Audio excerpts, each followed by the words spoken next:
म्हणून हा सांगत आहे की तत्वदर्शी संताचा शोध घे. आणि तत्वदर्शी संताचा जेव्हा शोध घेशील, माझ्या म्हणण्याला तू आश्रय करून घेशील या गोष्टीचा, तर मग तो प्राणी माझ्या या गोष्टीला, ज्ञानाला आश्रित होऊन 7व्या अध्यायाच्या 29व्या श्लोकात म्हटलंय की तो जरा आणि मरण यातूनच सुटण्याचा प्रयत्न करतात आणि दुसरी संसारी इच्छा ठेवत नाहीत. याच उद्देशाने जे भक्ती करतात, जरा म्हणजे वार्धक्य, मरण म्हणजे मृत्यू, वृद्धत्व आणि मृत्यू याच्या कष्टातून सुटण्यासाठी जो प्रयत्नशील आहे, तो त्या तत्वब्रह्मला आणि साऱ्या अध्यात्माला आणि साऱ्या सत्कर्मांना परिचित झालेला आहे, तेव्हाच त्या जरा आणि मरण यातून सुटण्यासाठी त्या तत्वब्रह्मला ओळखलेलं आहे, त्याची भक्ती करतात. 8व्या अध्यायातील पहिल्या श्लोकात अर्जुनाने विचारलं, किम तद्ब्रह्म, जो गीता ज्ञानदात्याहून वेगळा आहे तो. तर 8व्या अध्यायातील 3ऱ्या श्लोकात उत्तर दिलं गीता ज्ञानदात्याने 3ऱ्या श्लोकात की तो परमक्षर ब्रह्म आहे.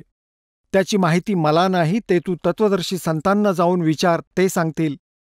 आणि 17व्या अध्यायातील 23व्या श्लोकात त्या परमक्षर ब्रह्मच्या प्राप्तीच्या साधनेचा मंत्र सांगितला आहे.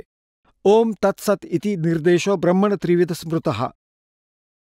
त्या सच्चिदानंद घनब्रह्म परमक्षर ब्रह्मला प्राप्त करण्याच्या 3 मंत्रांची साधना आहे. साधना पुण्यात्म्यांनो वेगळी गोष्ट असते आणि प्राप्य वस्तू त्या साधनेचा परिणाम असतो. जसे आपण हँडपंपमधून पाणी काढण्यासाठी प्रयत्न करतो, बुक्की मारतो, पाईप लावतो, हँडपंप लावतो, तर ती आपली पूजा नाहीये, ती साधना आहे, तो प्रयत्न आहे. त्यातून जी वस्तू प्राप्त होईल ते आपले इष्ट आहेत, ते प्राप्य आहे. तर ह्या 3 मंत्रांपासून ओम तत्सत, ओम हा ब्रह्मचा जप आहे आणि तत् आणि सत हे सांकेतिक शब्द आहेत, अक्षरपुरुष आणि परमक्षर ब्रह्मचे. गीतेच्या अध्याय 15च्या श्लोक 1 ते 4 मध्ये सांगितलं आहे की उलटा लटकलेला संसाररूपी वृक्ष आहे. वरती जी मुळं आहेत तो परमपरमात्मा, तो गुप्त आहे, आणि खालच्या 3 गुणरूपी शाखा आहेत. गीता ज्ञानदाताने एवढंच सांगितलंय. सांगतो की जो या संसाररूपी वृक्षाच्या सर्व विभागांना ओळखून दाखवेल, सहवेदवित, तो वेदांच्या तात्पर्याला जाणणारा आहे, तो तत्वदर्शी संत आहे. ही ओळख सांगितली तत्वदर्शी संताची 4थ्या अध्यायातील 34व्या श्लोकात, ज्याच्याकडून ज्ञान घेण्यास सांगितलं आहे. मग हेही सांगितलं आहे की कबीर परमेश्वरांनी 600 वर्षांपूर्वी स्वतः येऊन सांगितलं होतं, अक्षर पुरुष एक पेड़ है, क्षर पुरुष वा की डार और तीनों देवा शाखा है, ये पातरूप संसार. तर भगवान स्वतः होते, ते तत्वदर्शी संतही होते, कारण ते मालक आहेत, ते सर्व भाषा जाणतात आणि ते परमतत्वाशी परिचित होते. आता यांनी नाकारलं. आता काय सांगतायत? 3 गुणरूपी रजगुण ब्रह्मा, सद्गुण विष्णू, तमोगुण शिवजी ह्या शाखा आहेत त्यांच्या संसाररूपी वृक्षाची आणि अभिन्न अंग आहेत ही आमची. मग काय सांगितले 15व्या अध्यायातील 4थ्या श्लोकात? तत्वदर्शी संताच्या प्राप्तीच्या नंतर परमेश्वराच्या त्या परमपदाचा शोध घेतला पाहिजे, जिथं गेल्यावर साधक परत परतून येत नाही संसारात कधी.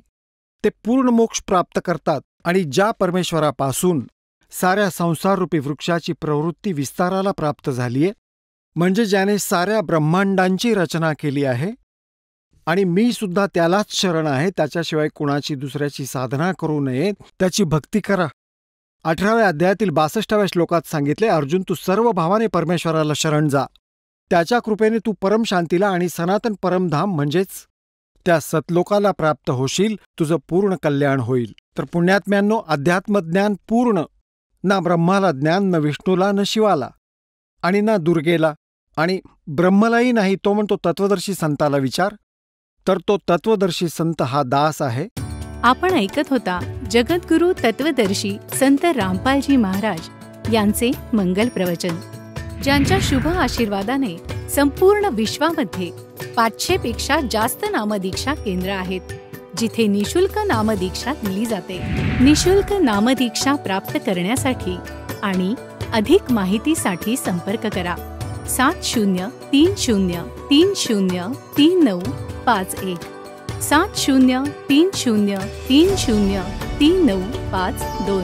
अद्वितीय आध्यात्मिक ज्ञान वाचण्यासाठी, पाहण्यासाठी आणि ऐकण्यासाठी संत रामपालजी महाराज ॲप अवश्य डाउनलोड करा किंवा आमची वेबसाईट www.jagadgururampalji.org वर विजिट करा.